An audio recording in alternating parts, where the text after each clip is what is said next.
like, here's the line, and Amy's not doing anything that Chelsea Handler didn't do, that Sarah Silverman didn't do, but it's, especially for women, I mean, and what you did to make women funny in your movie was really, really admirable, because there's just not a lot of roles that are being written. And it's so hard as a Christian, because we'll secretly or not so secretly be like, did you see Spy? It was awesome. And like, it's kind of inappropriate comedy. So it's where do we draw the line of what we're doing, and where do we draw the line of like what we're supporting? Because there's a million Christians out there that'll rip up a Christian movie, rip up a, Mom's Night Out, it wasn't this, it wasn't that, and they're at home watching, I don't know, Game of Thrones and like all these other things that.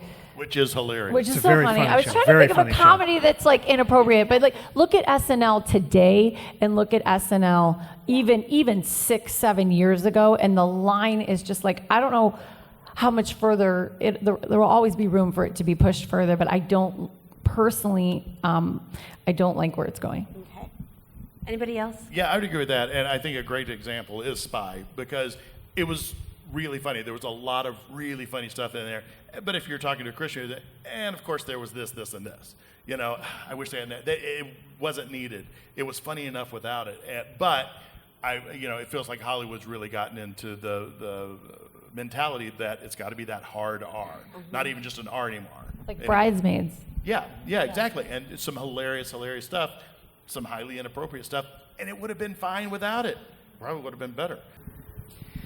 I think I want to reinforce something that Joel had said earlier, because I think a lot of, why do you have this sweet comedy and then suddenly in the middle of it, laziness? That they know it's going to get the shock joke, so it's going to work for a certain audience, and they don't try to, well, what are the steps that we're going to have to take in order to make it still work and not have to be gratuitous?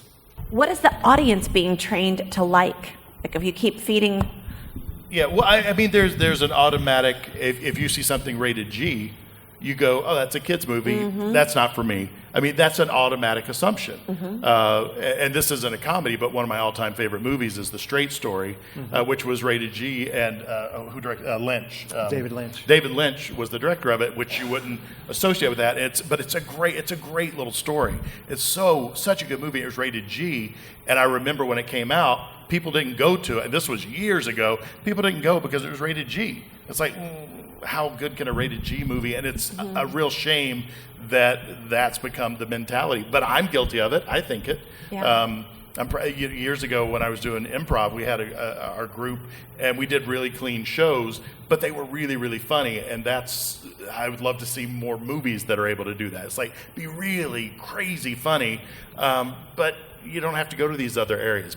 But then I don't know if studios will make them because they're convinced that the hard R is what makes money. And they're afraid. I think the fear thing comes back into it, is if we try this other thing that not everybody's doing, what if we fail and we'll look ridiculous? And so we get, Neighbors 2 or whatever all the things are, and there's even Bad Moms coming out, which is basically like Mom's Night Out except with a bunch of F-bombs, and like the moms go bad. Like it's really like a movie coming out, and it says from the people who brought you The Hangover, Bad Moms, and so it's like that's the brand, like the Hangover brand, and they feel like that's kind of the stamp because that did really well, and so this will do really well. We're just like feeding it to you, and I think they're afraid to try something different, and I think that's true in any genre.